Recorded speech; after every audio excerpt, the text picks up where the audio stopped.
how we proceed going forward.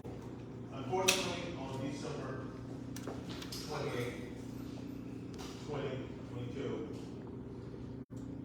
tragically, just a few feet from where we are right now, a young man was shot. And that affected us in a multiplicity of ways.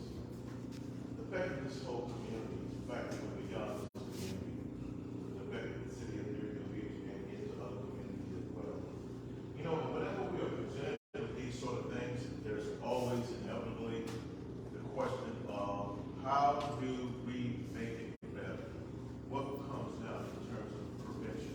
Grieving is that first stage, and as the chapter was saying, our hearts go out, we're going to cry, we're going to have multiple challenges, but then we're left with how do we prevent it? How do we, whatever it is that we do, how do we make it better? So the incident that did occur, we can't say that it will never happen again, but we'd like to minimize its opportunities to occur. So that is what brings us in the room today. And there was a lot of questions asked to me about, going forward, kids that are, going to be out there in the park and programming with one of our women's football team, and the ability to give to those that would be involved in the church a sense of confidence. How do we do that? And that's really is this round table. How do we make things better? How do we take control? How do we embrace the problems and know that in embracing these challenges, that there's going to be a significant positive outcome? Because in the end, that's what we have to deal with. We have to deal with, ask ourselves the question just a little bit down the road. Did we learn anything? Did we get any better? Now, some of the things that I was really challenged with is that you had a bunch of kids out on the park, and that's really can become a breeding ground for something to happen. Just so kids hang out, I mean, anything bad can happen, but it could, and it did. And so I was thinking about, and still to this very moment, how do we allow the kids to be out, to do things, be a part of things, without restricting them to the manner of where it's kind of a, thing where we're not allowing them to show their talents and do things. And that is programming, giving them things to do. Those kids are just hanging out with nothing to do. And we need to think about that. Year-round programming, especially embracing the holidays. Kids are just hanging out, got nothing to do.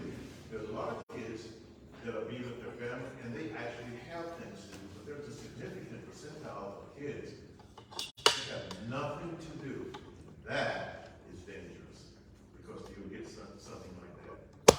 So, what I would like, first of all, is that I opened up with introducing myself. I want everybody to stand up, say your name, because people are going to be looking at you and they don't really know who anybody is. So I want you to introduce yourself, and then I want us to engage in a conversation. I want to just tell you that I have had multiple conversations with Chief Husting about this situation, and he has just really had some great ideas, opened up with some things about how we can make things better. So I can say from the DSO side, it's been a pleasure to talk with him, to pick his mind, to see how we can do some of the things in this area for some of the kids. He was right there. So it's your chance to talk to him. Some people wanted to talk to him. I said, okay, that's a good idea. And that brings us to where we are. So we'll start with our city manager. If you would, just go around the room and just introduce yourself, please. Good afternoon, everyone. My name is David Santucci. I'm the city manager.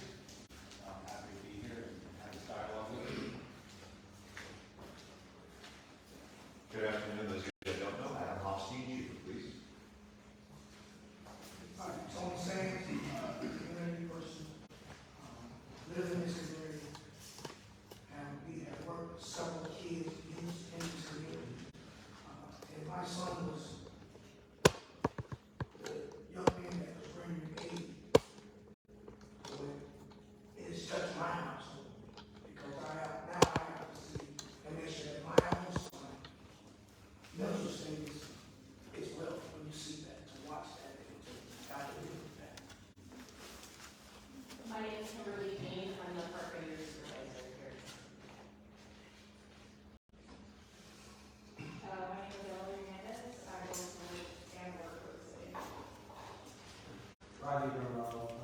I've worked with Broward for almost 2 decades. I'm the public safety director in the city, but more than that, with regard to this is also a dad and 4 kids. I'm very active with church ministry at my youth group in my church. Valerie Williams. I'm a resident here in Deerfield Beach. I'm Apostle Keith Williams. Me and my wife have a ministry here in the city, and we've come to the city because God called us here, and He's given us things that we need to be working in the city to undergird people that share and commission to turn the city around. We do have some ideas and things that we think will work. Because I truly believe if you change the mind of the person, you change the life.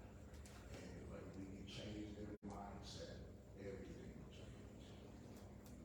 I'm Jamie Smith, and I'm with Deerfield Beach Community Cares. Charles Swenson, Director of Operations for Deerfield Beach Community Cares. Nick Down, licensed and counselor, the lead clinical supervisor for community-based connections, and also the program manager for the Healing Space, which work directly in Deerfield Beach and on the beach resort. Joel Smith, Deerfield Beach Community Cares, came here 2 years ago because we lost 2 young people to death by suicide, and we need to stop the horror. Terry Reiner, I also live in Deerfield Beach and work for Preston. Alice Chapman. I just moved to Deerfield. I'm on Military Trail, and my concern, I'm the president of one of Deerfield West.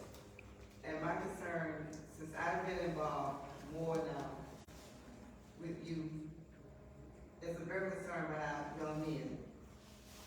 And I do have a concern about there's a lot of organizations why the kids don't have anything to do. Horace McHugh, I'm the deputy city manager here for the city of Deerfield Beach. I'm Michael Bell, the CEO of Community Based Connection. We're here in this area. Some of you all know about Hospital for Short Event.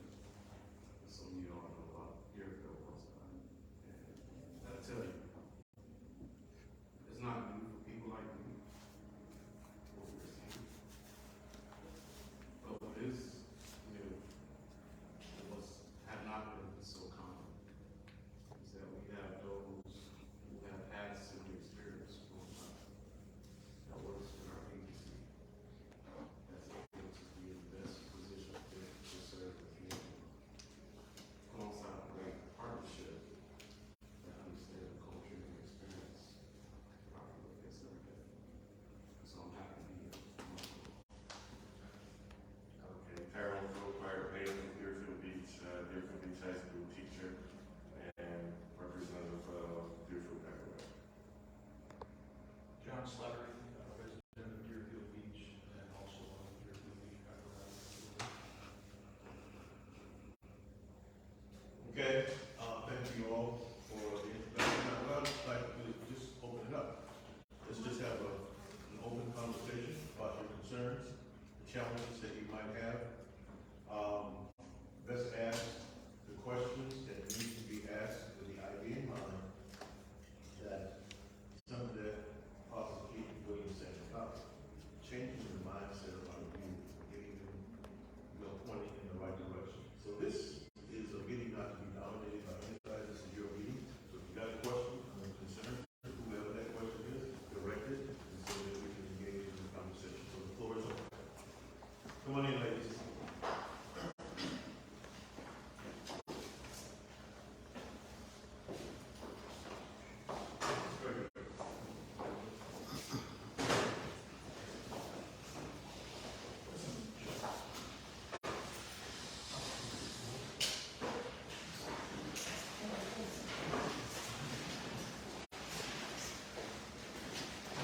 Is there a specific concern or question that someone would have right now?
So just a couple of points there.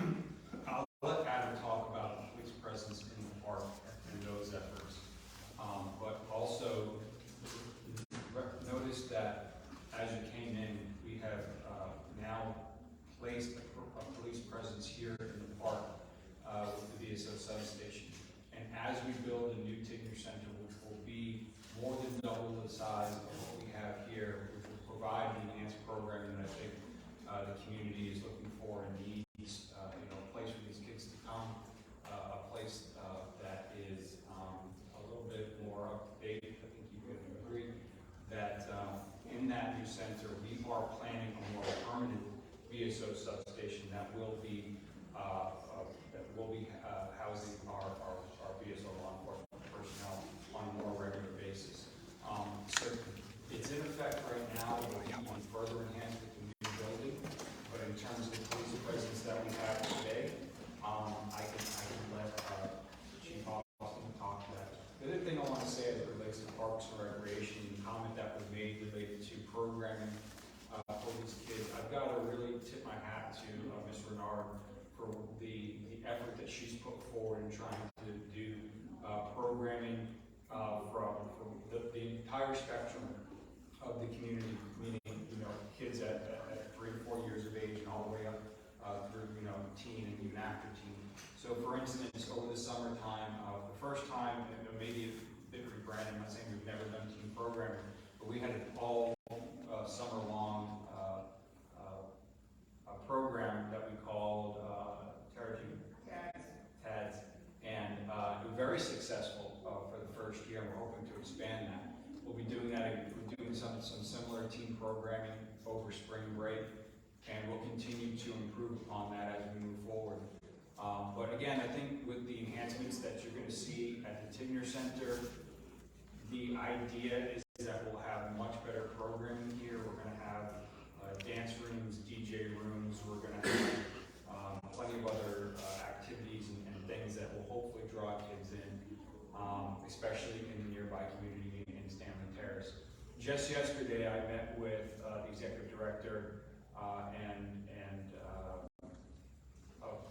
of the Deerfield Beach Housing Authority and the vice chair, and we had some really good conversation. It was myself and John Gonzalez, our director of community services. It was really about understanding how we can, first of all, to understand what their needs are, where their concerns are, but more importantly, ideas on how we can improve the relationship, but maybe offer some additional support, resources, and ideas on how we can make that particular location a little bit more safe, inviting. There are some physical elements to the building itself and the grounds that make it, from what we call a SEPTED perspective, which is looking at environmental conditions of a certain building and realizing that it lends itself for maybe some activities that we do not want to see.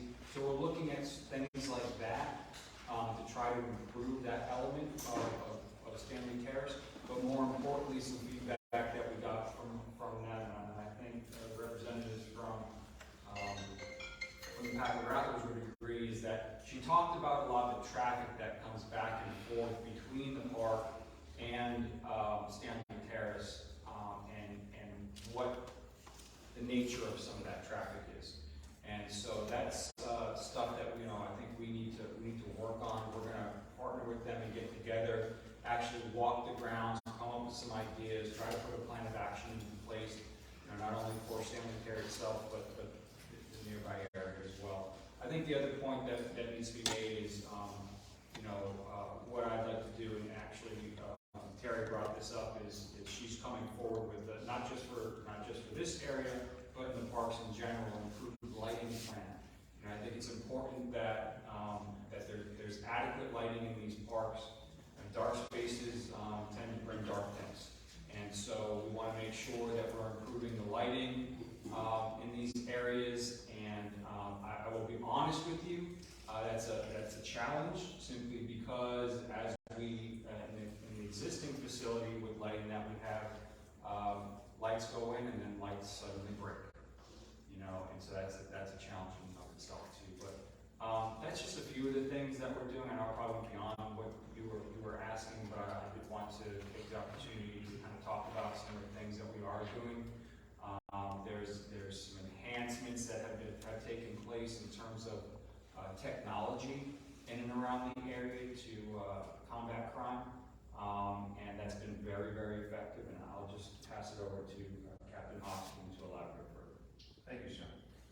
You know, you really touched on some really vital and valid points. You know, you talk about the model of community policing, and the most important thing is it can't just be academic. It can't just be words. It can't just be something we draw on the board. How do we involve ourselves and really tap into the human element of this? You know, first and foremost, we're here because of a tragedy. My condolences and my thoughts, my prayers for everybody that's been affected, directly and indirectly. It hurts us all, starting obviously with the young man's family and friends we met with last week at the Boys and Girls Club, but it hurts all of us. And I'm going to tell you about things that we do and things that we accomplish, but it's important not to overshadow. Nothing of this nature is acceptable. No crime against our youth is acceptable. No homicide of our youth, of anyone in our community, let alone our youth, is acceptable. And that's an important benchmark for me, because it doesn't matter what we gain or how much we gain. It'll never be acceptable. And that means we have to continue forever working towards zero. That's what we're going to work towards. We're never going to rest on our laurels. And we don't. No matter what type of progress we make, because until there's no crime and this community is completely safe, it'll never be something that we're going to tolerate or settle for. I'm very proud of a couple things, though. First and foremost, this. It takes the village, it takes the team, it takes the family. And you can feel that in here. And I thank you. I thank you for a lot of reasons, because I thank you for the welcome that I've received over the years since I've been here. And I've been in Deerfield Beach as part of BSO, part of this community for over a decade. I've been back on a steady basis as your assistant chief and your chief now, steady for about 3 years. And I'm very proud of what we built together.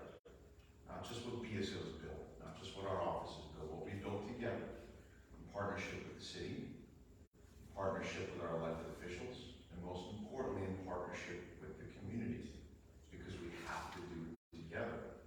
And I'm at least happy or proud to say, I know some are meeting for me for the first time, but those that know me know my words. I like to think I do my best to measure up to them. And I have an open door, an open email, and an open phone policy. And I engage the community on a whole, and I engage you one-on-one. And some of you in this room, maybe have had those dealings with me. And it's a foundation I'm proud to say I built with Director Grumlow when he was the chief. And it's a legacy that I'm continuing to carry forward, which is real community engagement, like you were talking about. It can't just be quantitative. It's not just about numbers and what you see. It has to be qualitative. Deputies like Deputy Philpott, Deputy Chisholm, still over humble. That's the kind of buy-in you're talking about that we need and we foster. So that's one of my challenges, right, as a leader, is not just what police cars and technology I can bring to you, but what kind of human element. And we work on that very diligently. I expect it of all of my deputies. They're all responsible for community policing. But it's important we identify who has the talent and the will and the yearning to really connect to the community. And I want you to know that we work on that very diligently to foster that buy-in. So our community outreach team, we have a permanent outreach team. You see those deputies, they conduct the events here. They conduct the events throughout your community. But it's so important amongst our patrol deputies, is it not? And I know I hear that. If I think of what do I hear most from the community, you know who those certain special deputies are that are at all the events, they're at the games, they're at the schools. But people want to be engaged by the police officer in your community. And that's the most important important foundation of community policing is getting that police officer out of his car, on foot, rolling down the window, engaging and talking to you, and caring about the community they serve. And that's the message that we constantly reinforce. It's really simple. Patrol and care for this neighborhood like it's your own. For some of these deputies, it is their own. And that's important. We know who they are. And we leverage that. And they get very, very involved. But all of my deputies, the expectation is there to do that. So we identify those special deputies amongst the patrol deputies that want to give something above and beyond. They're the ones that came and played basketball with the kids recently at the Boys and Girls Club, participated at the Teen Center. So I hope maybe you notice, and you will notice, not just those 6 deputies that are permanently assigned to that outreach group. You're going to see more and more different faces because they do all care. And some have the opportunity and means to get involved more than others. So we're going to continue to do that. You know, I have a wish list. The city knows it. The city is so supportive, but I wish I could give instant gratification on all the things we want to accomplish. It's a gradual process, and gradually we're doing more. So we have this foothold. This is now a part of a substation, and it has a presence. And I look forward to, as we gradually build upon that, and we build the new Tigger Center, and we have more deputies and more resources. And we're doing this quickly as we can. Yesterday, for example, Assistant Chief over here, led personally our bike training. So we're bringing back a dedicated bike unit, which is so important. Not just the foot patrols, but the bike units. The ability for a deputy or any staff that are involved, most of them are sworn, some are not sworn, they're fire rescue personnel too, to get out there in the community. The bicycle gives them a great way to cover ground. We have new bicycles. Now we have e-bikes, a little faster, cover a little more ground. Give us the ability to cover more ground and interact with more folks. So we did that training yesterday. We're getting our folks bike certified, and their first deployment is going to be right here at the OMRC. So right here in this substation is going to be the home base for that bike unit. You're going to see them throughout the community in conjunction with those patrol cars, in conjunction with the foot patrols. And you talked about the games. The games are so important. And I'm proud to say, with our counterparts here, we all work together, the coaches, the managers, the city. We've had security and deputies in every single game, and we'll continue to do so. And it's not just to keep the game safe, but it's that engagement. That engagement with our youth plants that seed, it fosters that relationship. And it's there. It could always be better, it could always be made stronger, and that's what we're doing. Commissioner Preston was with me. We really did have a great talk at the Boys and Girls Club with a core segment of the youth. I wish it could have been all of our youth at that moment, but a core segment. And I can tell you proudly, I feel a good connection. I do. It's always going to be tough. It's always going to be hard to connect with our youth, from one generation to another, from adult to youth, and of course from police. We have challenges. I know that. Rodney knows that. Our elected officials know that. I'll just share a little bit of my personal insight. I know we're working ourselves back into good graces. We have a lot of years in ground to make up for. That's my philosophy. That's what we're doing. We're rebuilding trust that unfortunately was eroded and damaged in past generations. And time will heal all. And our efforts and what we demonstrate will be stand up for what I speak for. And it's taking time, but it's working. I can tell you, we buck the trend nationally. We buck the trend within the county here in Deerfield Beach. What I say here with the disclaimer is still not acceptable. Not one. But we will continue to make that progress. And as the city manager talked about, a lot of it you see, some of it you don't see. They're the folks that I can't bring in here to give them credit because they can't show their face, because you may not know who they are. I'm just going to flash this real quick. You can't really see it, but this is a collage. I'll show it to anybody that wants to see it after. This is a collage. These aren't pictures off the internet.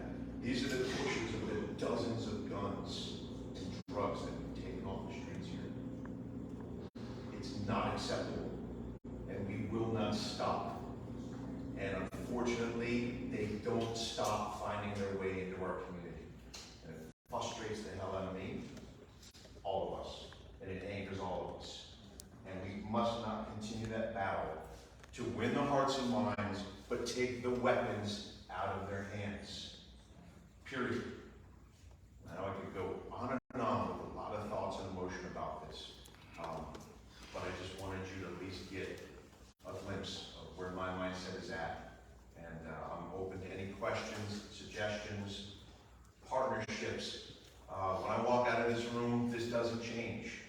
And everyone knows that about me. You come see me. I'll meet you anytime, anywhere. So I told the kids at the Boys and Girls Club, what kind of messaging do I give them? How do I go there in this uniform and convince them that I have something that's different? Well, I tell them I'm not here to sell you bullshit. Excuse my language. I'll tell you what I'll do for you. You know I want to save your lives. Whether you believe that or not, you know it in your heart. I want to save your lives. I want to save your community. The commissioner. And we said, what can we do for you? You tell me. You know a lot of what needs to be done. First of all, you got to speak up. You got to talk. You got to say what's going on. It's not snitching. You got to talk to your parents. Talk to your coaches. Talk to anyone. I don't care who it is. If you tell somebody, it's going to get back to the people that can make a difference. Because it's out there. It's on social media. It's terrible. If you don't know that, they're talking to each other. They're showing the pictures. They're out there with the guns in hands. We got to know about it. We have to work. It's got to be two ways. That's what we're trying to foster, is that two-way communication. I told these kids, look, I get it. I know how the streets are. I remember how it is as a teenager. It's not cool to talk to the cops. You don't have to come talk to me right now. But I said, Miss Michelle over there in the corner, she's got my phone number. You go get it. I gave her permission. Take my phone number. Call me. Text me. I'll meet you anywhere, anytime. In the city, outside the city. Take all this off. Wear a hat. See us, talk to us, engage us. Tell us what's going on and what we can do to help you make your life safer. I have a question. Yes, sir.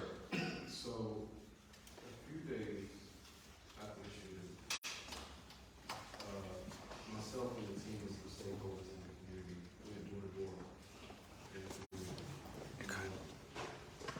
Invited them to the Adamsbrotherspodcast, where we provided clinical services.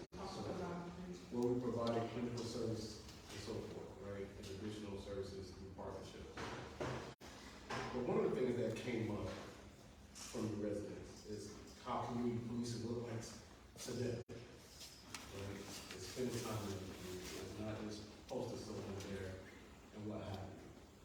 And what came to my mind was a study I did back in graduate school, where officers would patrol certain areas with licensed therapists or social workers, right? Because one, it helps an assessment to be done, not just from the officer standpoint, but from a more community policing style standpoint. And I think that model was very successful in a lot of different cities, particularly Oregon and some other locations, because it was really bought into from the top down. And so I guess my question to you, right, because obviously that means we gotta get Sheriff Tony in this conversation as well. What does that model look like, and what do you think, from your leadership, that's something you would be willing to advocate for? Is that kind of a model?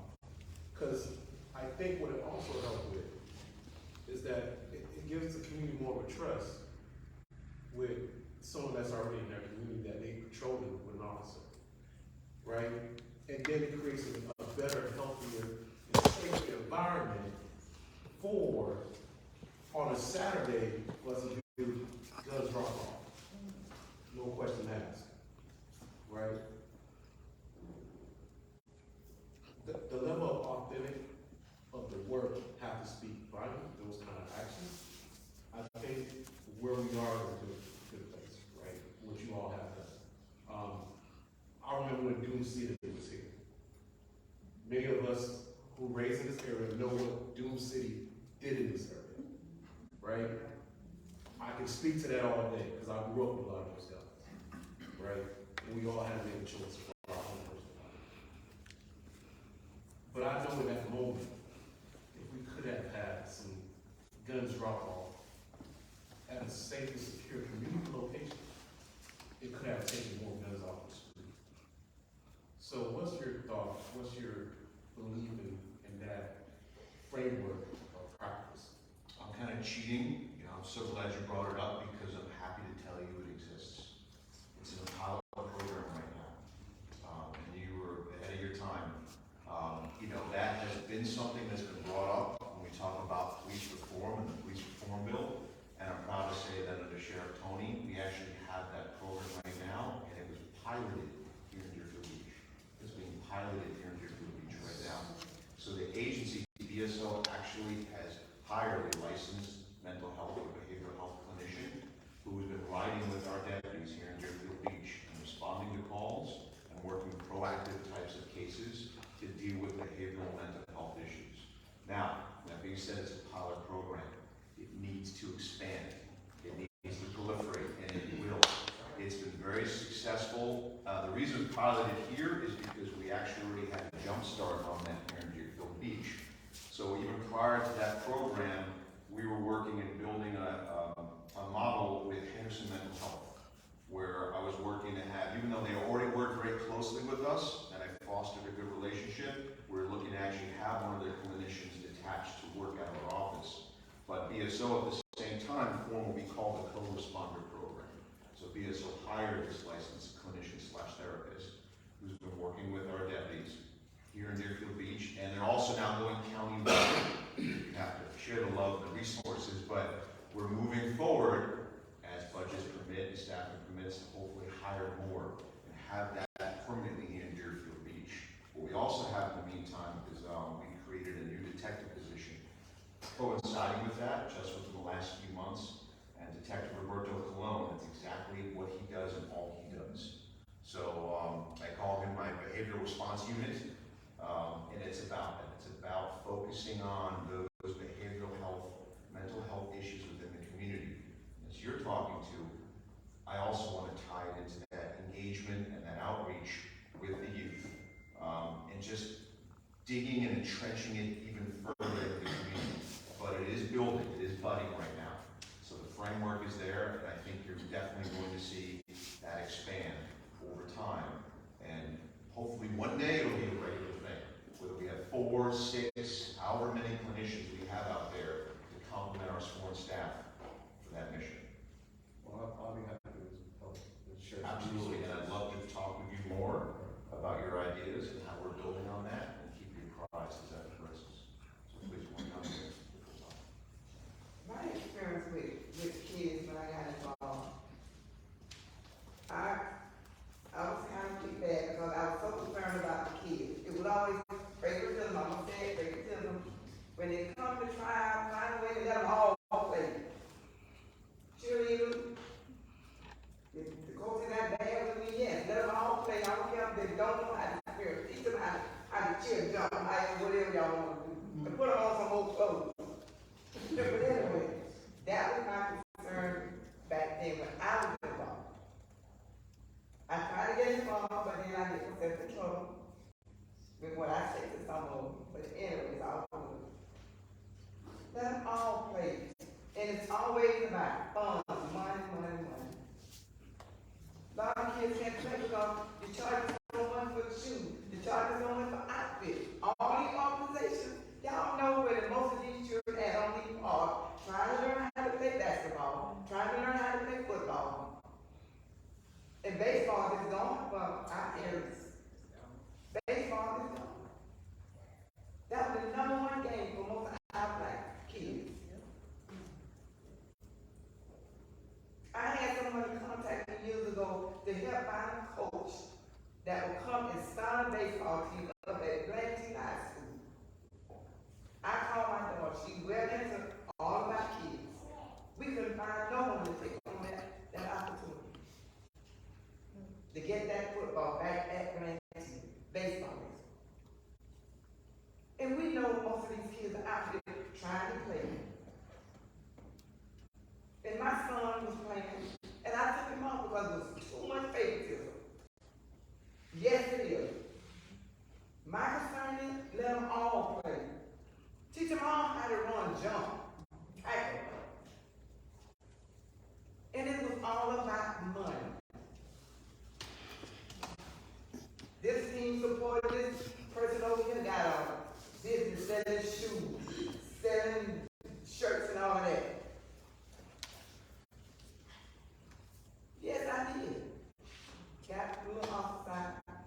got so bad, I called the, athletic department. Yes, I did. Cheerleaders wanted to bar me from out there at practice. So I said, okay, I'm gonna call. And I got the book and studied it and learned what. You got girls out there cheering right there, it's so hot, they out there fighting going on. No booster club or whatever they're supposed to have, parenting. The young ladies fighting. They take them off, I have to go. I said, I'm going. No more, no snacks for kids. So, okay, I go to the assistant principal. So this time I'm getting in trouble. So, sorry. What's next? I want to pick, and I'm, like Tony said, I deal with a lot of programs. Right now, I have 4 programs throughout South Florida municipality. As far as the fatherhood initiative, my program, we was just getting the rural treatment in Miami Gardens. I know every park in the city of Miami Gardens. They took us out because they were looking on the program. They were looking for things to bring into their community. I do a lot of programming throughout the city of Fort Lauderdale. As far as with male initiatives, youth camps, you name it. Right now, our camp is one of the biggest camps when it comes to, especially when it comes to those off times for kids during the summers, during the Christmas holidays. We have the biggest camp throughout the country. And how I know that? The federal government came in, and when they saw what we were doing with our children, not only that, I take those kids, we do a lot of things with them. We, as a matter of fact, brought out the city of Fort Lauderdale Police Department because the majority of those kids were from that area. We put them on events. I had the city of Fort Lauderdale during this camp time. Some of those are our coaches. Because that way when these kids or those police come in contact with each other, it's not a stand-up. It's a communication. Hey, that's coach. He was out there playing flag with us. They were deeply involved. And you gotta, in this department, you gotta be called in by the city of Miami Gardens. You gotta be called in for programming by the city of Fort Lauderdale. But yet still I live in this city. I got a problem with that. I got a serious problem with that. But I live in this community.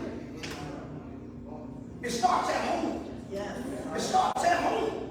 And when we do this thing, we try to bring these programs, it's like it's a standoff. It's like when I got called into those 2 cities, you know what I did? I came back here and I met with Mr. Preston. I met with him and said, okay, this is some of the things that we can bring into this city. And I'm gonna be honest, it wouldn't look that favorable. I didn't get the positive feedback that this is something that the city wants to get involved in. I'm gonna be honest. I ain't gonna shoot it, it was like, I don't know if we do that kind of stuff. But on that other municipalities that are doing it, that are pushing for, that are in there, that are doing more things. And I'm looking at these cities, but I'm looking at the city I live in. And I don't see the same thing taking place, especially in certain areas. I don't see. Maybe it's happening, but I'm in this city constantly. They'll tell you. I'm constantly in this city working with children. I work with them. I'm in the street. As a matter of fact, when a situation jumped out here with the fire sheriff's office doing a chili game, I was the one up front. One of the deputies, he'll tell you, we need more light. But we gotta start at home. We gotta figure out, we gotta be a fatherhood initiative program. How many do we have here in the city? Because if we're talking about the children, in order to combat the children's mindset, we gotta go to the homes. We gotta go to the fathers. We can't sit here and continue to say what we have for the children. What do we have for the parents that gotta parent the children? And that's what we gotta dig into. We gotta change their mind. A lot of our homes are single parent. A lot of our children, say their fathers are just coming out of prison. They don't know how to parent children. What are we doing with that? These are some of the programs in order to combat the crisis that we're having in the city of Deerfield. start there first. We got to get these fathers, some of the fathers what are we having with them? How are we teaching them to combat what we are dealing with our children? We got to get these type of programmings going on. We wait till there's a tragedy to start saying we want to get something going. Hallelujah. We got to get in front of the tragedy, and that way we won't have a tragedy. Let's stop having grief counselors, and let's already start the counseling. And we won't have to have a grief counselor. And these are some of the things that we got to get done. I'm saying why? Because when I look at my son the other day, and I look in his eyes and I'm wondering where his mindset is at. Right. And I'm as a parent wondering what he sees. Right. Because I saw what he sees, so I can imagine when you're being up close. And he was adamant when I hear that 911 call that he made it. What are we doing? We don't have we got to get more of these, not when the tragedy comes. We got to get more of these. More where we're meeting. That's how we can get the information that you need. Our fathers will feel close enough coming to you guys. Our mothers will feel close enough, and then in turn, the children will feel comfortable. We got to get there. We got to come from downtown in these offices, and we got to run these. We got to get in here. They got to see you, not just doing certain times of the year. They got to know that you care. And when they know that you care, they'll care for you. And they're going to give you what you're looking for. We don't have to pull it out. They're going to give you that. One of the things I want to just tell you, when you spoke about baseball, is checking you're 100% correct. I would tell you, this man behind me and his brother over here, they have a podcast, the Adamsbrotherspodcast. When I first was elected, Darrell Adams and Wayne Adams told me, Commissioner, baseball, just like you said, was huge for this community. Okay? And he said, you know, you get baseball back in this community, you'll see a lot of positives. Now, if you go out here and look, there's 2 baseball fields out there. That was a part of a CDBG program of which I initiated that built 2 new baseball fields. And then the city started a program of trying to go out and solicit kids, and the community didn't respond like we wanted them. And Mike Chance, who played baseball, everybody knew who Big Mike was. You know, unfortunately, some things happened there, and we missed him. But I will tell you that Darrell Adams and Wayne Adams said the exact same thing. And when I met with Mr. Sands, one of the things that I told him is that you have to talk to people in our city so they can tell you what you want to do. You meet with them, and then after that, you kind of see if whatever you're doing can be integrated into some sort of a program for the city. The best thing to do is talk to the people in the city first. Mr. Obel said some things the other night in this meeting about things that he was doing. A lot of great ideas. But it comes through our city program. No elected official can say, okay, let's do this, let's do that. There's a process, and here's the process. Like our director, Teresa Rand, now can tell us what do the city have. I will tell you that I'm willing to listen to anybody, but you have to understand there is a process through which you have to go. Nobody can initiate a program on their own. I don't have that ability. And I tell you, even if there is something that I want to champion, there is at least 2 other people on that city commission that has to say, hey, that's a good idea. That's how the process works. So I want Teresa right now to say and let the people know, what is the city doing, Teresa? What's going on? The challenges that we hear and the frustration that we hear. What is the city doing to combat these sort of things, or at least to address these sort of things? I have a question. Okay. So I'm so sorry to interrupt. Before Teresa speaks, my name is Sharice Gregory. I'm the Chief Operating Officer at Community-Based Connections. I just wanted to go back to some stuff that you mentioned in regards to going into the parents' homes and speaking with them and providing services. We've been doing that for the last 2.5 months, knocking on doors, canvassing, and giving out flyers.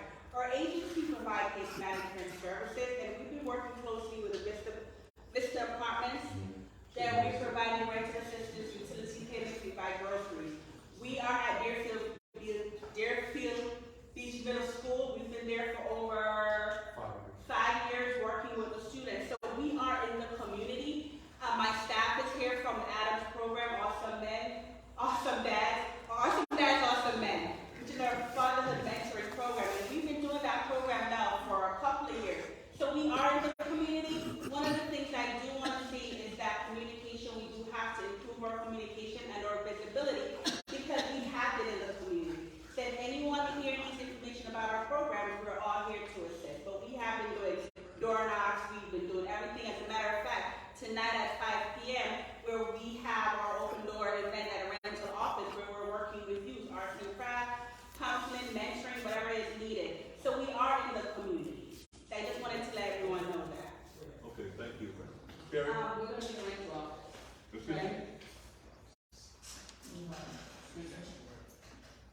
that's good, but we need to have at least 3 or 4 people. Children, teens do not feel comfortable coming to you to talk. We know that. So if there is a household or a person in the neighborhood, 2 men for the teen boys and 2 women for the teen girls, and if they have something to say, okay, talk to me. You want to talk to the police officer, but let's talk to me, let's say Marie, and they tell me what's going on. I would, go through it to see what's going on, and then reach out to you or the officer that's on duty. I prefer to channel everything to you, and then you channel it to your department. Exactly. Because the communication, children, teens, they have a lot of issues, like they were saying about the mental, that we have autism. We have a lot of different challenges, and they don't know how to approach you, because if somebody's riding on a bicycle and the police ride behind them, they are going to freak out because, like, what's going on? I saw that the other night at the grocery store. And I took a picture because I'm like, why is this guy being pulled over on a bike? And there was 3 police officers. And he's standing up with his hands like this. And I'm like, oh my God, this is crazy. And when I heard about this meeting, I'm like, I got some stuff to do, but I'm coming here. We need a community person, in person, to talk to. I understand what, she left already, what's going on. But we need to have a telephone connection with these children. Not a personal phone. I mean, they're giving out free phones. You can get a free phone and say, okay, you know what, call Miss So-and-so. I'm married, somebody's single mother. They can talk to this young girl. Mentorship, yes, that's a part of it. But there's problems in the community. And I know of 1 or 2 now that they want to come and say something, but they're afraid. They're afraid. And they don't know who to trust.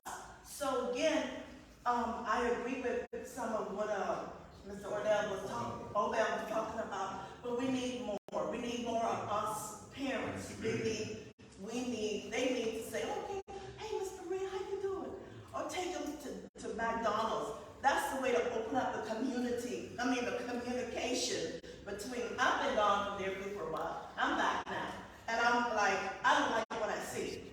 So I'm like, I'm getting involved. So they don't hear Maria Latch done again a lot. I don't see a lot. So my son used to play for Deerfield High School. He's graduated now in college in Georgia. And my grandsons attended middle, and so I know the area. But when I came back and I see what was going on, I'm like, oh my God, where's the people? Where are they?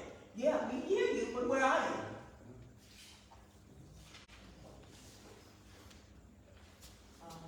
I've been listening to everything that everyone was saying, and we have some pretty good ideas of what we need to do as far as our children. I'm the mother of 6 adult children. I'm the grandmother of 20 grandchildren, and I have 3 great-grandchildren. And I raised my children up in Liberty City, if you don't know. Yes, and that was a Brownsville bad area. Very bad area. But one thing, the change had to happen with me. And I'm being honest, I wasn't the perfect person. But the change had to start with me because I had little ones. And it was a very bad area. But when the change happened to me, my children had to see that change in me. It changed as far as my language, how I talk, how I behave with other people, and interact with other people. And even though the parents or the mother, because where I lived it was mostly single mothers raising their children. Even though the mothers might not like me, they knew where to find their children. Their children would always come to my house. And that was because they saw a difference in me than their parents. And my children, God taught me how to raise my children in the fear of God. And what I mean the fear of God, in the reverence of God. And guess what? how to talk. They learn how to talk and interact with the police officer. Because guess what? They don't have a right to be fearful, but they have to know how to interact with the police officer. Not only that, but also the children who come to interact with my children. I taught them, no, you're not going to talk like that. Not here, not in my house. My children know you can't talk like that. No, there's not going to be any bullying. So we have to teach the children how to act with each other as well as adults. You can't allow the children to disrespect adults. And not only that, you can't always say, well, my children didn't do this, my children. When I was growing up, you couldn't even say that. The parents was able, other parents was able to talk to your children and chastise your children. All of that stuff is out of the window now. God forbid, you can't, your children act up in school. You can't go to the teachers and say, oh, that's not mine, that's not. Children say all kinds of things behind your back and they misbehave. So we as an adults, we have to check our children. It starts at home. It starts at home. It don't stop with the police officer.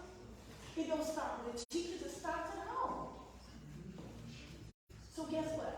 Every day, the children are hungry. There are children that are hungry.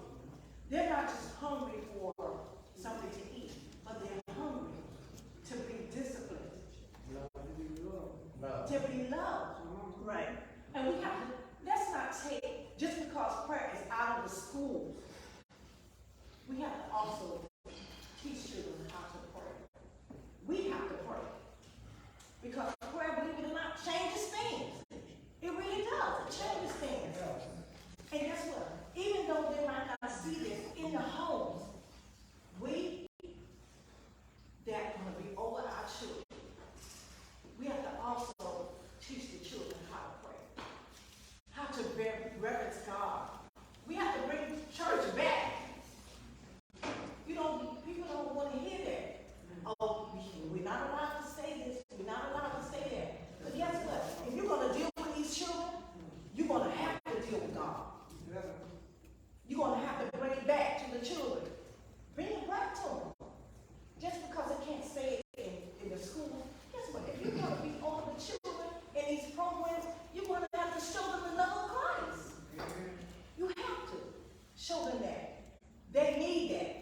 Because they're not getting love at home. A lot of children are not getting love at home. They're not being fed at home.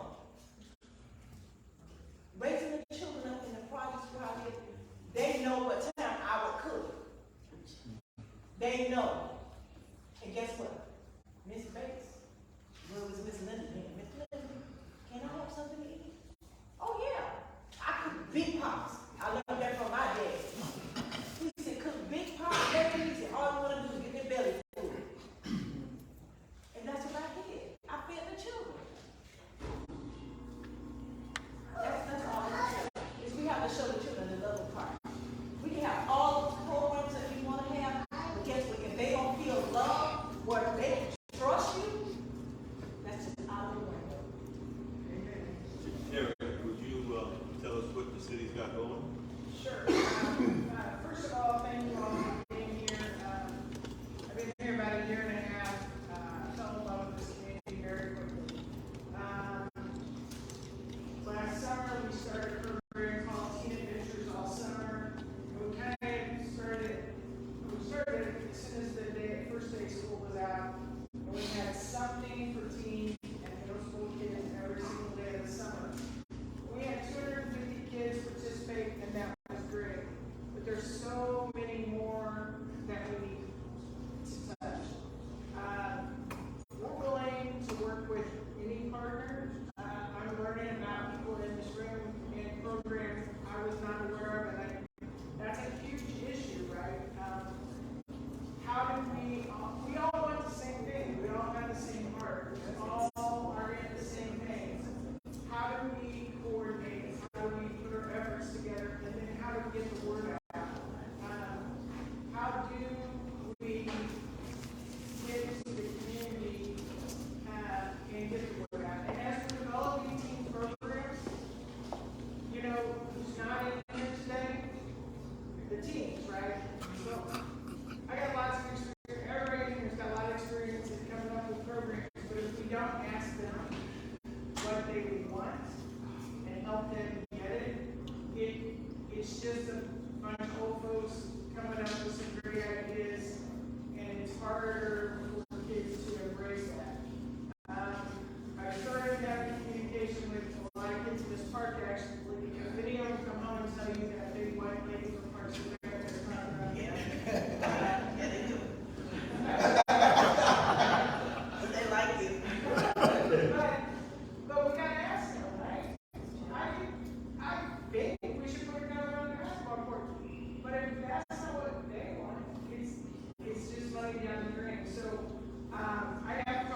have been the opportunities. I think now you've got a good group in the room to understand that, maybe to, help hopefully and increase your participation in the talk about that.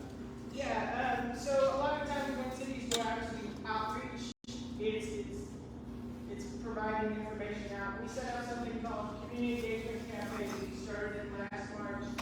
And our first question, we set it up like a cafe. We feed you like you're at a cafe. We have a bunch of black paper on the table, and then we ask questions. And then everyone at the table answers that question so that we don't get in a situation where one person is dominating the conversation or one person is loud and so everyone else is scared to talk. But the very first question we asked when we started this in March is, when was the first time you felt like part of a community? That you were part of a community? And church came up, school, Parks and Rec came up, my family meeting came up.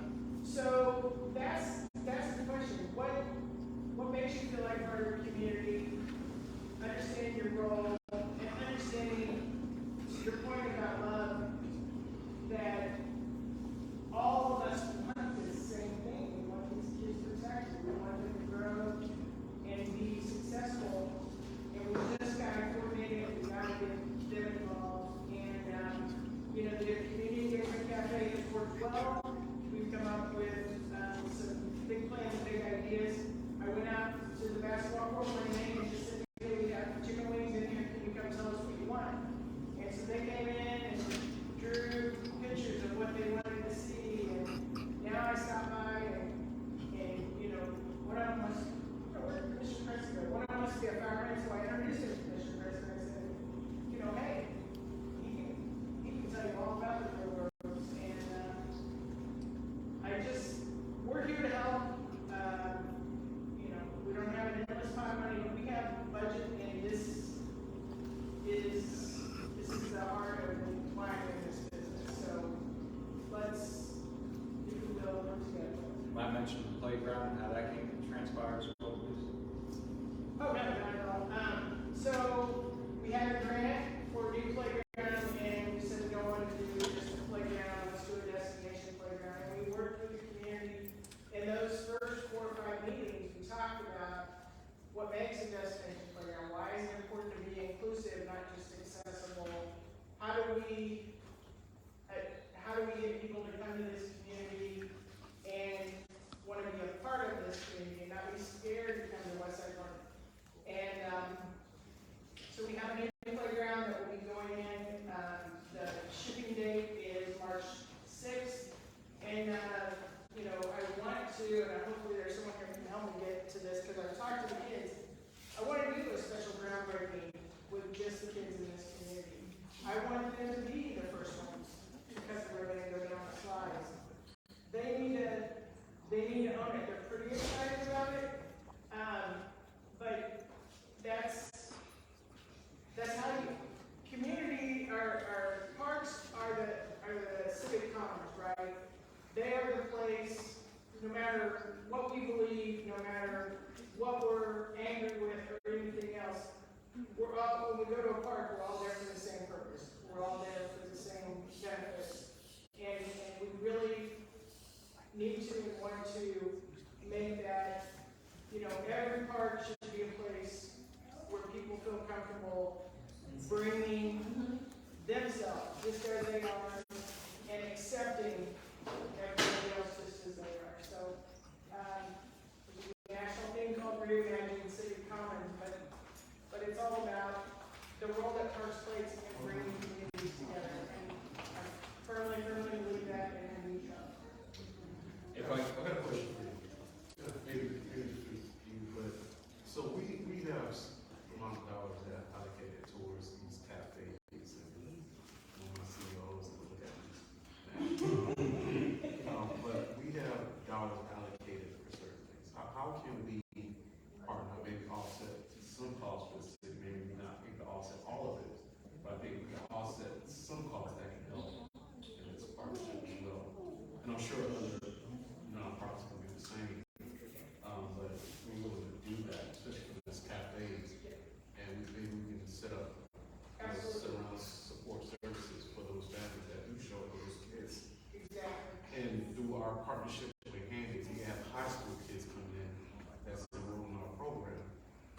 we have scholarships for our partnership with Handy, where they can get scholarships for our college and so forth for those high school students that may be local. So I'm more than happy to have a more in-depth conversation around that to help offset some costs. One, sorry, man, yes. I grew up in this neighborhood, and I am appalled with everybody who trying to help this community. This community needs to come together. Like you said, it starts at home. The parents. It starts at home. The church, school, but the teachers cannot teach everything at school. Playing, there's a difference in playing. There's role playing and there's playing. Children playing. We gotta come together, just like the lady, Miss whatever name is, what your name, Miss Linda said, and Miss Maria. We gotta come together. I've been into the convention, implementing this stuff. You can turn purple, green, blue, until we reach our children nowadays. But we gotta reach the parents first. So in order to have anything, mental health is fine. Autism is fine. But we gotta come first with the children. It's too many guns out here. I can pull up now and just reach into a back of a truck or into a car and get a gun. Park rangers. I hope city, where are the park rangers? I am appalled. The park rangers was not out to this park. Today, tomorrow, or any other day, a park ranger is not out here. Where that park ranger at? They come at 7 to lock up. Where I live. I can respond to that, and you're right. You know, we don't have enough park ranger presence, and I'll just be honest in the response. We only have 2 right now. We're in the hiring process to bring on the full complement of our park rangers, but it's been pretty difficult over the past couple of years in terms of the job labor market and in all positions. But we've seen that in our park ranger program as well.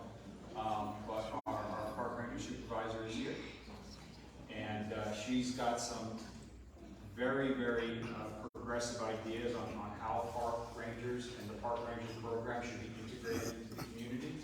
And so now I know we're going through the recruitment process for that, and I think you'll be seeing more park rangers throughout all of our parks as we move forward. But I'll be honest with you and tell you that we just haven't had enough park rangers to really to do what I believe would be an adequate oversight over all of the parks up to this point. That's the truth. I just would like to say, back in the day when I worked here for the after-school program and the summer program, the young lady worked here and how she got young guys a lot of information about programs of what they're interested in. After work, we would go out there and have snacks for them. But they're all out on the basketball court. They're all out there playing. So to reach some of them, you set up something that they like. That's the opportunity to talk to them. Happy engagement. To reach them. Happy engagement. And you tell them about your program. That's right. And like if you say that you got to go to them, they're not going to come in a building. My son is in the program. Like you say, you got to go where they are. Got a job at the Eye Center. They offer jobs for the youth. Yeah, and the young lady, she would tell them all that. Then I befriended a lot of those young men out at the park. I would like to see this, that city is listening to everybody, not the mayor and chief about what you're doing for the city as well. And I'm behind you 100% of what you're doing. But we have to, on my position as a pastor, see things different than what people see. This is not a natural, normal thing that we see around here. And Chief can tell you, what we see happening in Deerfield, all over the country. All over. And it's not a black and white thing. It's not, it's nothing of that. This is what we call spirit. You cannot kill a spirit in the natural. That's it. Never will. Never will. We have to use the word of God on what we see. Yes, that's right. That's right. My job as a pastor in the city is to pray for him, his deputy, his families, pray for our commission. Because at the end of the day, God has to give them knowledge of how to deal with this. And how does he get the knowledge? It's through us leaders praying. Because see, it's easy to blame. But at the end of blaming, that's us don't want to get involved, really get involved in what's going on. You see? So my job as a pastor is to, because there's a scripture that says, that without knowledge, God said, without knowledge, people are destroyed. And if we don't get the knowledge, not in the natural, but in the spirit, we'll always be going around in circles. So my job as a pastor is to help this community, number one, by praying God's anointing on this community. Chief said a word earlier. He said a seed. What's going to change this community? Not what I do, but the seed that I plant in this community. Because you got to understand, when you plant the seed, as Chief said, all hell is going to break loose. Why? Because if you remember the scripture, Jesus came to heal the boy that was under a demonic spirit. When he spoke words to the boy, what happened? He fell on the ground and he began to wobble and he began to foam at the mouth. Why? Because Satan don't want you to see the truth. He wants you to see the lie. But did the boy recover? Yes, he did. This is not a normal fight. So we can't blame Chief. We can't blame the commissioner. We can't blame her. We have to sit back. If we're not doing our part in the kingdom of God, it's our fault. Yes, right.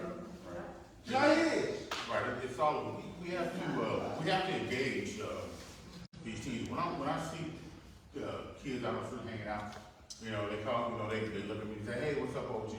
You just approach them. Hey, how y'all doing? What y'all up to? It ain't no blame or anything like that. I just moved down here from Washington, D.C. I lived there for a year, and I engaged with a lot of these. You see them hanging out. The community that I lived in, it's very diverse. Asians, blacks, Hispanics. We all live together. We all live right there together. Beautiful community. And I engage these kids, and you find out, just ask them, what do you want to do with your life? I see guys hanging out, just sitting on the porch. Hey, what you doing? I'm just hanging out. What do you want to go? What kind of school do you want to go to? What do you want to do? What do you want to accomplish? And they'll start talking to you.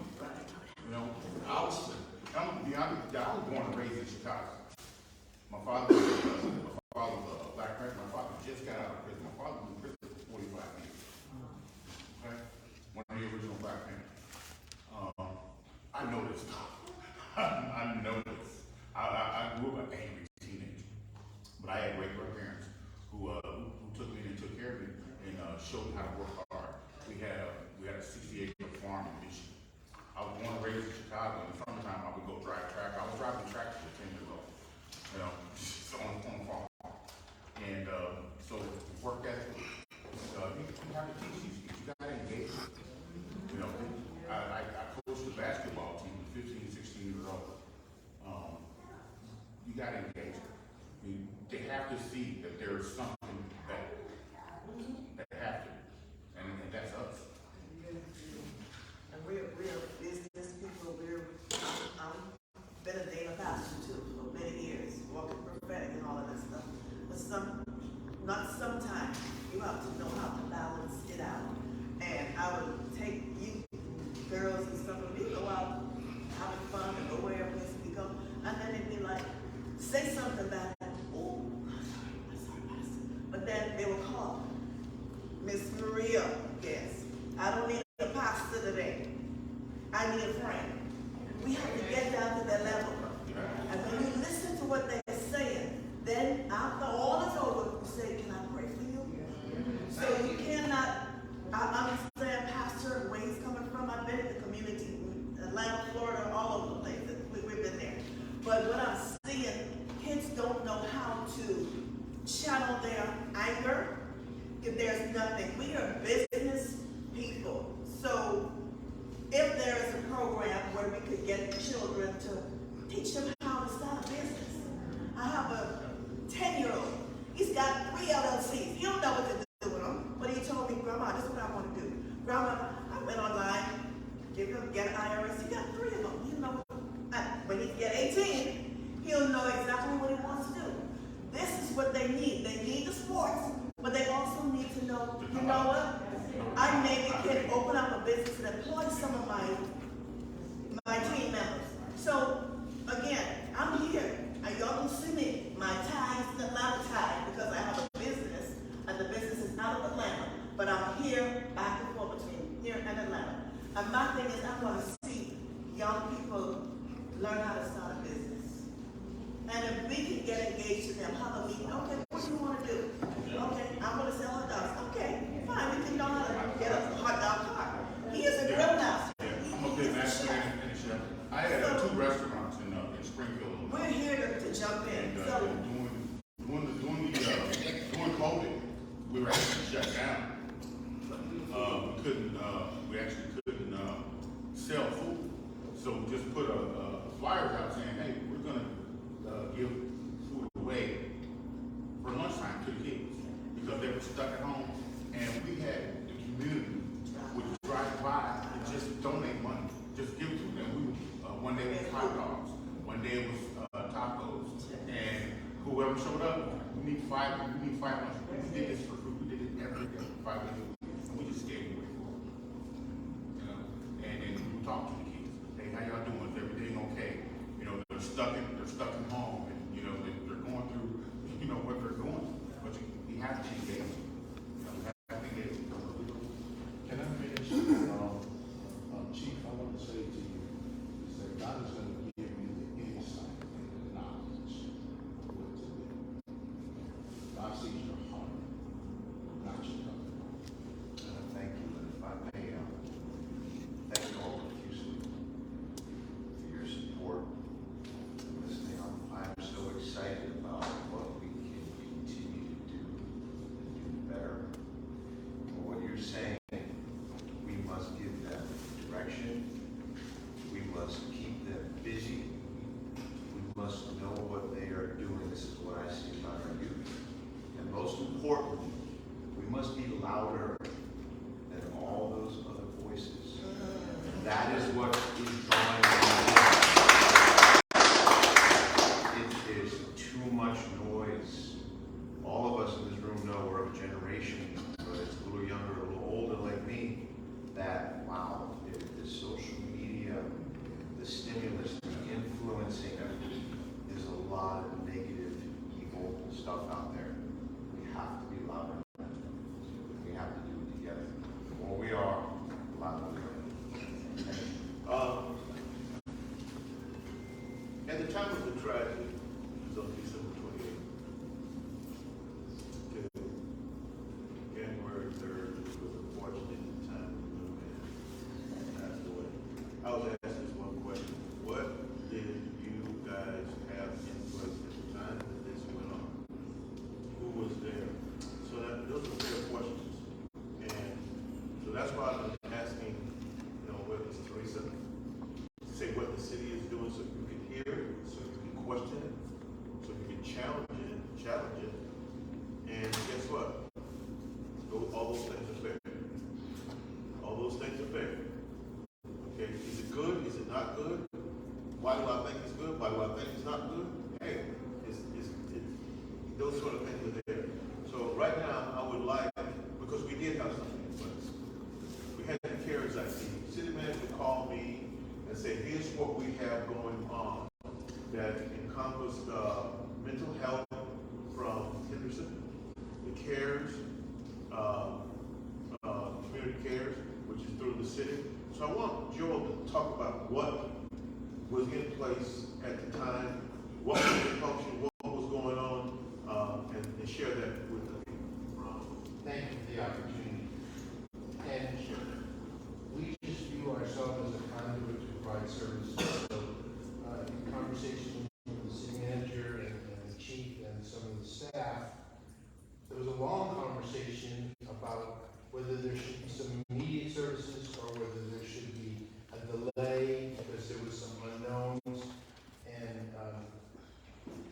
sadly, I was involved back when we lost Alexis Marion, so I had some experience in this community.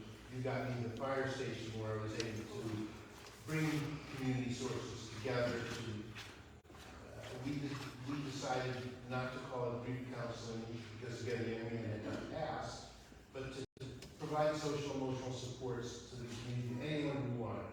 And so we were there here. I've really lost track of days, but it's Friday, Saturday, Sunday, Monday, from 12 to 6. Declining participation over the time, as you would expect, it was the holiday. And then following up that in conversation with the city manager and the chief, our organization became in some ways a conduit so that anyone who needed it, not that when I saw other organizations aren't doing the same thing, but so I marshaled some resources to our Rainbow, Children's Bereavement Center, Harvey Development, our Behavioral Health Coalition, to be on standby and to make connections with individuals who needed or wanted or requested additional supports. And we'll continue in that role, work with everyone who wants it. We also, and Jarvis has, and we're going to leave shortly because tomorrow we open up a community food pantry for this community only, which we hope will continue to be a hub for a place for people who need physical sustenance but also emotional supports. Mike knows his agency is welcome to be there as an outpost. We actually have a field day planned on Friday the 13th, which is a no school day for this community in this park for somewhere 50 to 100 kids. We have we've been doing a bike club. So it's about what everyone's saying, what everyone's bringing together. We're working with the Packer Rattlers. You all know that we're out there doing tangerines away anyway, but to try and create a longer-term leadership academy so that kids don't fall through the cracks. That in between when the season is not going on, there are the other supports that are in place. We don't want to invent the wheel. We just want to make sure it's done. So, can I add on that? Yes, you just said the key word, and that's what I wanted to talk about. First of all, I'm Pastor Ron. I am in the street off 10th Street, and I've been here going into my 11th year now, pastoring.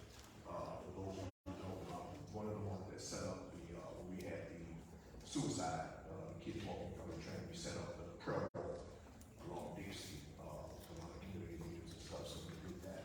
But sitting here and just listening, I think the key word I just heard Joel just say, so I know it's time for me to say something, is I'm always not straightening it.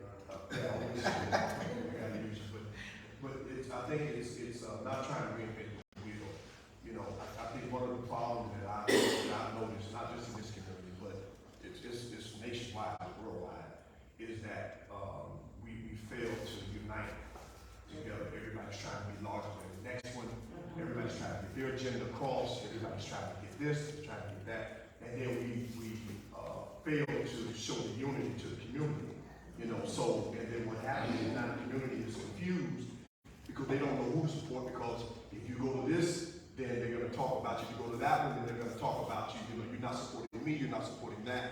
So until we decide to stop trying to reinvent the wheel and use the tools that's available, this is a blessing right here to hear all the tools that we have.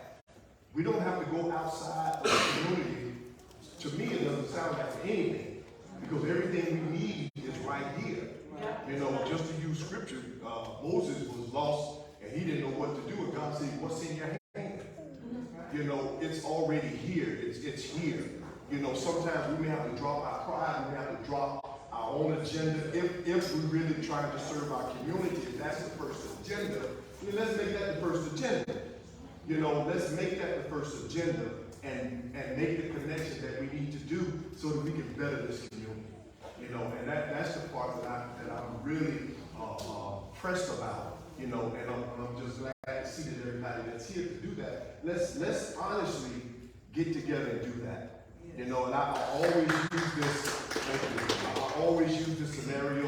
You know, every time I get a chance to speak, and I always talk about Martin Luther King. Some of you may have heard me say this, but I almost always reflect back to him when he was in prison, and he was writing a letter to the Southern Baptist movement and to all the pastors and the leaders. And he was there, and he got a chance to think, and he said, man, he started reflecting on all the things that they've done. We've marched on Washington, we've marched in Alabama, we've marched on Selma, we've done all those things, right? We made a lot of noise, especially after a tragedy, right? We made a lot of noise, but then his final comment was, well, where do we go from here? What do we do after this simmers down? You know, then we all go back to doing our own thing instead of making the connection, making sure that this thing works, doing the follow-up. You know, with all of the pieces that's here. They're here. The pieces are here, guys. Ladies and gentlemen, it's here. Let's make it work. That's the bottom line. Let's make it work. It's here. We don't have to go outside the city. We don't have to go outside of our police department. Our politicians are here. Our community leaders are here. Our churches are here. So let's use what we have to get what we want. You know, let's do that. We're already here. And until we do that, we're going to drop the ball. Trust me, we're going to drop the ball because somebody, and I just want to give you one more scenario that I'm going to shut up because I'm a preacher. But there is one story, and I appreciate you, Mr. Sanders, right? Yes. Yeah, because you trained my son. You know, so I know all about you, your work. But there was a story about there was a man that was sick with the palsy, right? And the scripture says that 4 friends heard about Jesus was in a certain house. And the scripture says that these 4 friends decided that they put him on a cart, and each one of them got 2 at the head and 2 at the feet. And each one of them decided, we need to get him to Jesus because they heard that he was healing. They heard he was doing all these things. I'm not trying to preach to you, but there's a point I'm making, right? So what happened is they were so determined that it says that they went to the door and it was crowded. They went to the window, it was crowded. And they went on top of the roof and they pulled back the roof to get their friend to Christ because he was healing. Now here's the point of the story. They all saw that there was one need. Their friend had a need. He was sick with the palsy, and Jesus had the answer to what his problem was. The answer is right here. So just imagine if one of those friends thought that their position was more important than the other, and they lifted up higher. They wanted to make more noise than everybody else. That friend would have never got to what he needed, because what would have happened if that friend, one of those would have decided to lift up higher than the other, then what would have happened to that friend? They would have lost. They would have lost that friend. So we're all got one thing in common from what I'm hearing. We want to get our community to the right resources, to the right answers, to whatever we need. But at the same time, let's keep it level. Each one of us has important responsibility to do. Each one of us been called to do a work. All of us been called to do a work. But don't make your agenda or whatever it is more important than everybody else's in this room. Because we got one agenda. We've got one agenda, and that's to save this community, to make this community better. You know, so when we do that, then we can find the answers, just like those 4 friends did. You know, when they got it out. That's what I do all this talking. But that's my point. So, but thank you. I apologize, but we need to go because we're opening up the pantry tomorrow. We have flyers. We have about 100 reservations and families, and we need to get I'm gonna let you go. So we have that and some other flyers which we'll leave for you all, but we're here to support anything we can do. Thank you. I just want to piggyback on what Reverend Harper said. What I heard was one word, it's time for action. Action. We need to act on what we're saying. I was a volunteer captain in the state prison, some years, and also going into the PSO for all kinds of jails for years. And I heard one inmate told me this. She said it's time to stop talking about this thing, but we about doing something about it. So we got to act. It's all about it. We got to act on what we're saying. You know, it's easy to say, but we got to put this in action. Everybody have good ideas, come together, and like my brother was saying, unity. When the church begin to unify, then we, the community, will fit. Right here, Commissioner. Okay, go ahead. Yeah, I want to piggyback on the young lady over there. She's saying that everything starts at home with the parents. Okay, that's right. So what they do, she said they go door to door. They go to every door at sanitarians. Because I was out here working for the judge and the congresswoman, Ms. Blight, the advocate, she was out here also. We saw the guy go back to the apartment, get the gun, and give it to a teenager. First it was two girls from high school fighting. Their parents, the mothers bought them on the park to fight. Then the boys jumped in. Then they went to the apartments, came back, and we literally saw this guy give the other one a gun. That's when my cousin Dallas' children's wife, Diane, called the cops. So it really starts at home. And just like the shooting here at the park, the one that died, we lived on the street behind him. The one that did the shooting lives a couple doors down from me. We call him Boo Man. I would have never thought this young man would have ever did something like that. Very sweet young man. Only child his mama had. But like I was telling Miss Black, I saw a change in him like 2 years ago, a little over 2 years ago. When I was going crossing guard, he used to walk from the school. I was at the elementary school. He said, Mr. Bates, when I get in your car, it's so hot. I would turn the car on, let him sit in there until school get out, and he pick his little cousin up.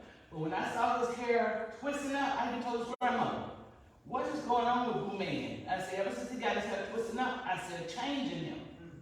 I was sitting by the garage sometimes 10 o'clock, just go and sit in the garage at night.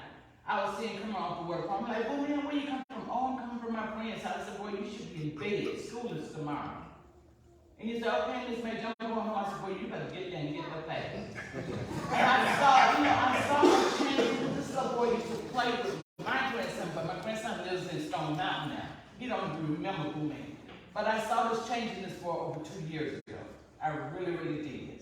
See, that's the bad was grandmother didn't even allow him at her house. His mom gave him everything he could possibly want. So it started with her. Well, I can tell you this, when you said to the lady that they need to knock on the door. Yeah. I can tell you, here. I can tell you, I was at a meeting, and I would tell you, Mike Odell, Odell.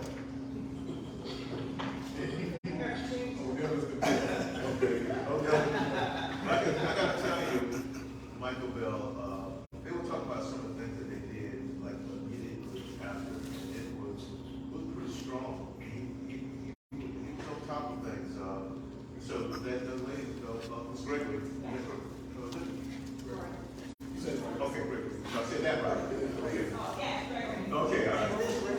She, things that they said made you feel like they were in touch with what had happened and actually addressing some of the things that need to be addressed. When Tony was talking about the mentoring programs, there's a lot that goes into those things. I mean, that's a lot of time that's invested. That's a lot to go on to teach a person to change who they are and to give them some measure of positive direction.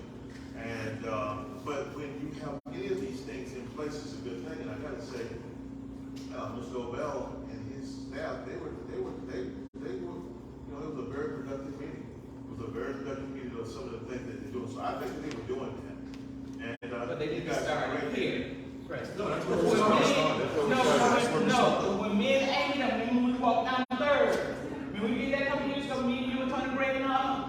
The shooting is stopped. Listen what I'm saying. So we literally walked. Yes. I had my cane and we walked street by street. That meeting was at Stanley Terrace.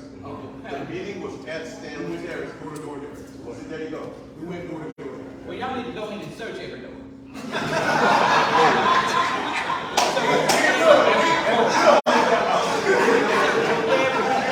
I'm telling you, that's where the meeting is like. We saw the guy go there and get the gun out. We saw him go and get the gun out, bring it to the football field, and gave it to a teenager. But see, that's what you're dealing with when you, like, they're saying it starts at home. Yes, it starts at home. Some people are being raised by, productive parents. Some people are being raised by parents that's saying that kids are their friends. Right. But the majority of the kids, when they come out, like, I've been dealing with these kids every day on the park. They come out, they look at you for comfort. Yes. Because it's something that they can't say At at home. home. So yes, it starts from home, but if it's not there when they come out, they're coming out to you. And there's plenty of times like we done dealt with these little boys and they'll be like, oh, Miss Mel, I'm sorry, or whatever. They do respect some people and some people they don't respect. But when you're saying it starts at home, yes, it starts at home. But if it's not at home, they're coming out and they got to see positivity on the outside of their home. Man, Because they're not getting it. man, now you know if my father was still No, there. you He wouldn't play that. He won't pass it. This is what I'm talking Yeah. about. It's not They that respected him. we don't have that before. We got it in some people. We don't have it in everybody. Because we're in the millennium now, we're in the millennium now. So the things that we rolled over, that we used to, we don't have it now. So now that we got to sit down, we got to bring it back. We got to bring it back in our community. And we got to stand as one in our community to walk with our children, our youth. Right. Because even though we all know the same. Check us out on the center board. We all know the same thing like the people on the church. Okay, now let's take the tools we have and let's go into the community. It's time for action now. Right. I'm tired. Victim advocate. I've been from Palm Beach to Miami, back and forth, bringing things to the family. It is our home, our children is getting away from us. Yes, they are. I mean, it's time out. Let's stop talking. Let's talk, let's show up. I mean, I'm done talking or listening. I'm constantly Miami. I just left Miami. Okay? I'm coming to Pompano. I mean, I'm back and forth. I'm here. And I'm glad y'all got this community together. I'm glad y'all standing up. But it's time. It's time for us to fight to get our community. Yeah. And I'm willing to, I'm getting my hands here. I'm in Miami, Palm Beach. But I'm here to help you do anything I can to help you guys. I'm willing. I'm part of the Democratic Party. Come on, my own organization. I can take time out. We have to get with our children. Yeah. Let's get our kids back before say and take them all home. Yeah. Commissioner. Daryl Adams, Adamsbrotherspodcast. Everybody knows me and my brother. Excuse me, we podcast, community activists, whatever you want to call it. I'd like to personally thank Tony Sands' son, Deshaun Sands. He was the young man that you see on TV that called 911. He did the right thing. He was a leader. He stepped up. He picked that phone up and he called 911. He didn't start recording for World Star, Instagram or whatever. He made a good decision. He called 911. I think he should be acknowledged. This is what happens when you see a father in the home right here. That young man did what was right. He did the right thing. And there was also another young lady. I got a call that she also made a 911 call. Geronda knows, so if she's out there, whoever she is, kudos to you too. And finally, I would like to say all these organizations that's here, I'd like to get your cards. I'd like to have you on our podcast. We podcast, we interview community leaders, BSO, city officials, anybody. We want to talk to you, whatever we can do to stop these shootings. We don't need to lose another life. We need to, whenever this treatment center goes up, it needs to be packed every single day. Yes, I agree. You shouldn't be able to go in any room and see an empty room. It should be packed every single day. And there's enough blame to go around. We're all in this together. So let's all do our part to stop these shootings. Appreciate it, Harold? Yeah, thank you. I came on Friday with administration from Deerfield High School when Deerfield Beach Community Cares was having a session where I sat in there for 3 hours and was introduced to a whole bunch of ideas about programming, which is great. And I actually advocated to meet with the chief for this meeting. It's not what I anticipated or necessarily wanted to happen today, although I love the fact that we have a community that cares. We have a lot of quality people. You know, I work with Tony all the time. This gentleman right here has a lot of things to add. We've got a great partnership with Backrack with the city, and you know, love what we're doing. Our organization is growing. But as someone who, from April to the end of December, walked this park from this side to that side every day, breaking up fights and seeing craziness happen. And you know, being at Deerfield High School and having Ricky knock on my door every day, seeing him gone. Our problem, you know, our concern that I have, and you know, we want Deerfield Packer Rats, we want to do programming year round, but the issue is not being addressed by the program. That's something that's important, but the safety of our kids, because every day I said, it's not the kids that are engaged in the program, it's the kids that want nothing to do with the program. We're on the field and our kids are practicing. We got kids jumping the gates that we have to try to kick off the field to please go back to Stanley Terrace. You know, when we came back, you know, we went into Gold Coast Park Warner, we were afraid to go into Flow Rider Youth Football League because, you know, there were some issues with Flow Rider. But we're one of the parks, I'm talking to the administrator, but they deem us as one of the parks that's unsafe because we have a situation that's out of control. And we've got, you know, coaches who are trying to coach their kids, and we've got just nefarious activities from a small group of people. But all it takes is one kid with a gun to come out here, and there's no support. There's nobody out there to curb that. And I to the point, I'm a big guy. I'm 6'4", I'm 250 pounds, but I can't go and break up fights. And hear gunfire in Stanley Terrace or down the street, and then I'm calling the police. It's too late because now I've broken up 5 fights and I'm shot. Right. Or these kids are unsafe. So the immediate thing that we need to do is find out, and I don't want to act like I'm blaming anybody because DSO supports us.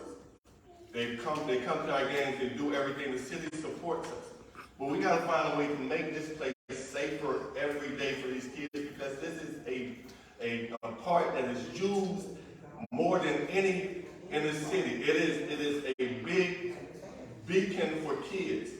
And we can have 99 parents that are doing a great job. All it takes is one kid who's falling out of the way and no one's safe.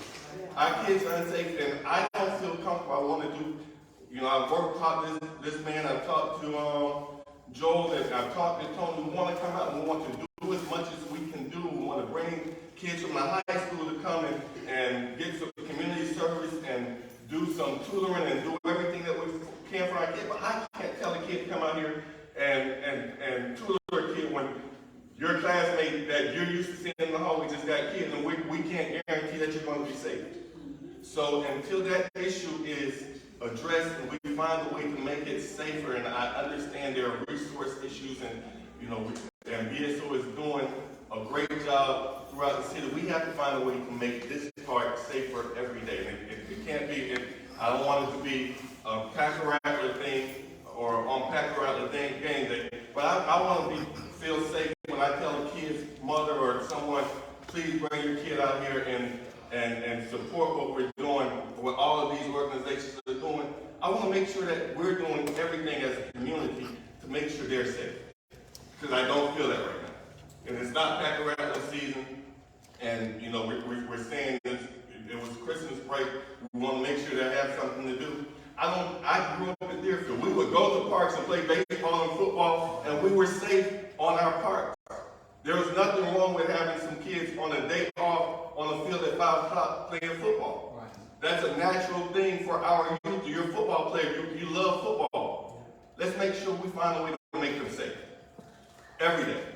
Whether we're on spring break, or on Christmas break, or it's after school, it doesn't matter. Let's find a way to make sure there's a presence from, if it's a security personnel, if it's, Stanley Terrace was talking about a security patrol that would come out and help. Let's find a way to make this park safe for our kids on a daily basis. Otherwise, it's just uncomfortable for me. I can't, we can have a million programs. If they're not safe, we're in trouble. There's no way to keep this growing and move in the right direction because it's not safe. It wasn't safe all last season. It wasn't safe that day when Ricky got shot. I think right now, I came yesterday and there was a BSO car parked on the field. That's a presence. That makes a difference. We have to find a way because I promise you we can program for the kids that want it all we want. Those kids that don't want it are going to be an issue. Right. And there are a lot of kids, and until we can get that element calm and satisfied, we're in jeopardy. And I don't feel comfortable putting kids in jeopardy on a daily basis. Do they have a substation here at Sanitarians? No. Well, that's one thing you guys need to think about. The substation is here. This is the For BSO? Yes. No, you need one in the apartments. No, we got one here, and that's where it is right now. So let me just say this. Tyrone is right. It's not a Pack-A-Rattler issue. It doesn't matter what time of year it is. Anybody, parent, kids should be able to go to any park in the city and feel safe. That's the bottom line. And if we recognize that we have a problem at any one park, then it's up to us to be able to fix the problem. Because we got to know that the resources that are present, we have to fix that one thing. If it's the park over at Mayo Howard Park, let's say for instance, I ought to be able to go out there, cook if I want to, train if I want to, and feel safe. I ought to be able to do the same thing at Sullivan Park. I ought to be able to do the same thing anywhere. Okay, anywhere in the city, we have to do that. And when we recognize that there is an issue, we have to attack it. Everybody has to attack it until it's dead.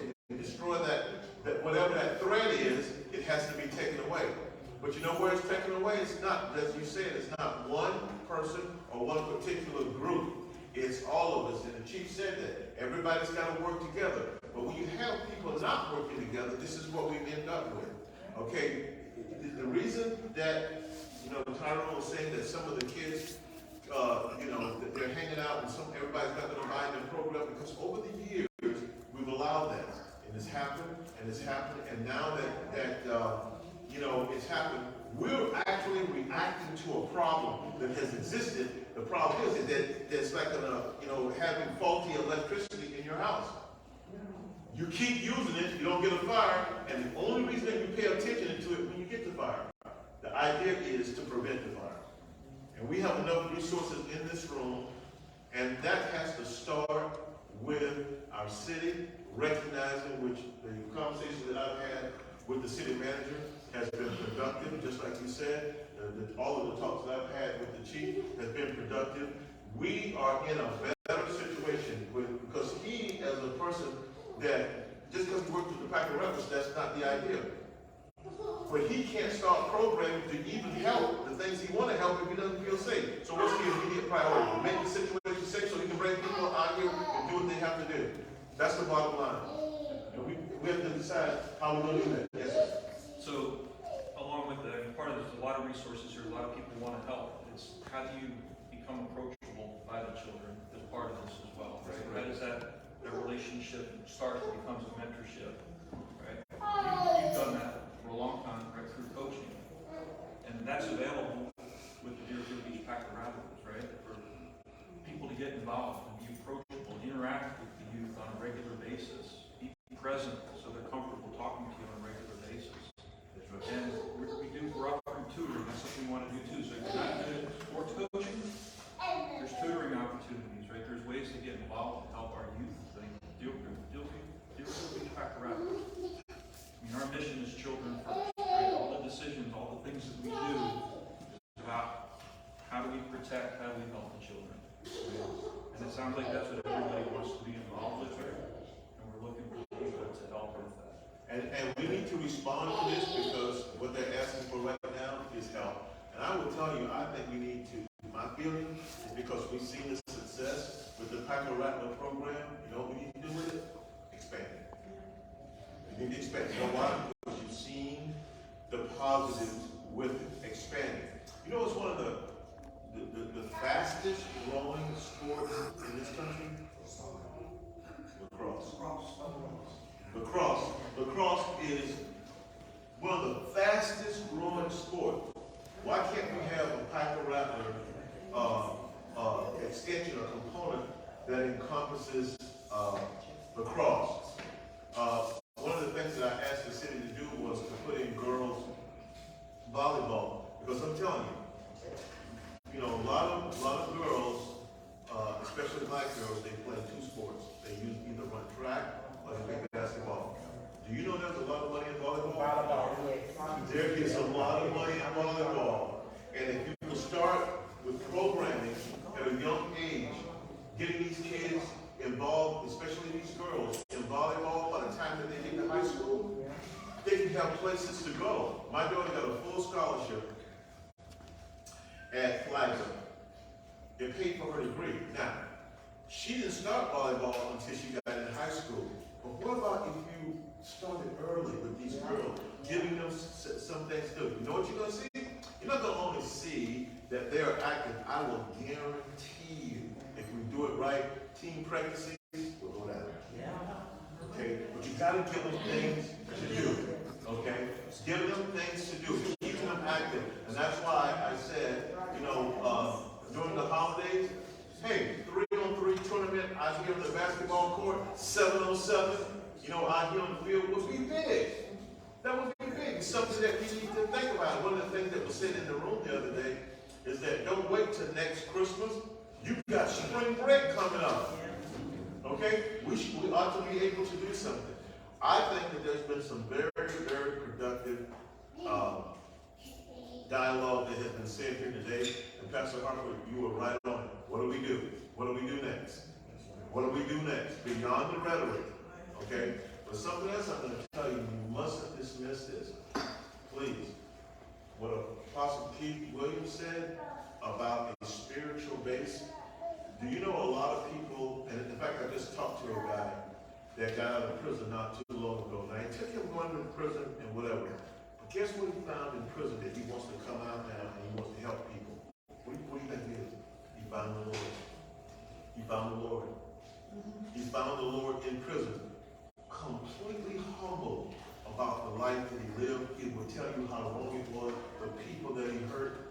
So we can't dismiss that. We have to give these kids some substance and give them that spirituality that they need. But you're also right. And sometimes they need to simply talk to you as a friend. They need to just be able to confide in you. That's a great thing. So what do we do about this? I believe that the pieces are in place to do some very productive things in this community. Very productive. We simply just need to have the courage to deal with them. And we have to start with what Tyrone Bill Park said. We need to make it safe. That's the bottom line. What is he going to say in 2 months from now, 3 months from now? Is it any safer? If he says it's the same, shame on us. Shame on us. Whatever it is that we need, whether it's increased police presence, whatever it is that we need, for he to write the program, to bring the kids to the park. He can't ask kids to come to the park if he doesn't feel safe. And I'm going to tell you another thing. The good parents are going to let their kids come if they think they're going to get shot. They ain't going to help them. So we have to take that fear away. And the way that we do it is by doing what happened here today, by listening. But after listening, We have to put some things in place. Something needs to happen, and it needs to happen now. And now, spelled capital letter, capital N, right now. So I can tell you that I have cards available if anybody wants to call me. And I want to tell you, there is a sound majority in this community. When I say majority, there is. So many of you call me and you talk to me and you tell me what's going on. Pastor Arbor had many conversations. You wouldn't know that man's heart unless you talk to him as much as I do. You wouldn't know that man's heart and his wife heart, who made an appointment with, what can I do? He didn't start off with, I want to sell you this, I want to sell you that. When he started off with, what can I do to make my community better? How do you need me? What can I do, Commissioner? When you started getting that, it's when it's real. That's real. They don't want anything back. Okay? And then there's the other side where I think that the intentions are good, but we just have to work around some things. So, I will give anyone who wants my card, give me a card. You wanted to say something? Yes, sir. Just you know, I have to add this because I'm hearing, I hear, I got 2 ears. I hear from here and I hear from here. And what I'm hearing, the answer is right in this room. Absolutely.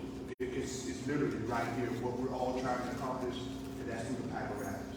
I'm gonna tell you why I said that, because, and I think we all surround, because what's going on is what they're trying to accomplish, and where the biggest issue is right here. So the problem is, there's more of them than there are us present. So every time this park is open, every time they're trying to do an event, our presence, whether it be through DSO, whether it be through park rangers, whether it be through the churches, whether it be through nonprofit organizations, our presence needs to be greater than theirs. That's the answer. And we need to show those that people that has a heart to want to do evil or whatever, they're going to do that regardless of whether it's here or somewhere else. But we need to make a stand and say it's not going to be here because our presence is going to be here.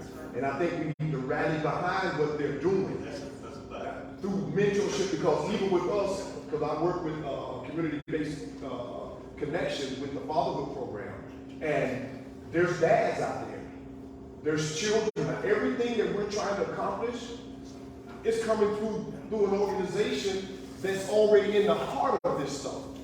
So that's the answer right there. I'm sorry. That's where the answer is. We need to rally behind them because they're in the root of it. Well, I'll tell you this. You know, if we don't, you know what the Tyrone Bill Parts do? If you don't, he'll go away. Because he'll say, it's not getting any help. He'll just go away. And that's why it's important that we do what we need to do. And the other reason why we need to support the Pack of Rappers, it's a proven success. It's a proven success. You don't know, you can't see this, but if I was to pass it around, you'll see me with 2 young men. They both start in the NFL. You know who they are. Okay. Brandon Powell. He's with the Rams. You know where he played little league football? Right there. Pack of Rappers. And the other guy is Devin Singletary. You know where he played little league football? Right over there. They're all successful because the program works. We have good people leading these kids in the right direction. We have to help them. And you're right, Pastor. We need to rally around it. We need to take away his fears. We need to also position ourselves to say evilness will not triumph. What will triumph is goodness. Because whenever you turn on the light when it's dark, you can see your way to do anything. You turn the lights out in this room, we'll all stumble and fall. And we'll be cautious about any step that you will take because you don't want to fall. But you turn the light on, and you can do anything that you want to do because the light provides direction and guidance. And that's what it's about. Does anyone else have anything they would like to say? Now, I'm just going to just say this because you don't want to say anything, but this is a great man right here. He just, normally he's not this quiet. Okay?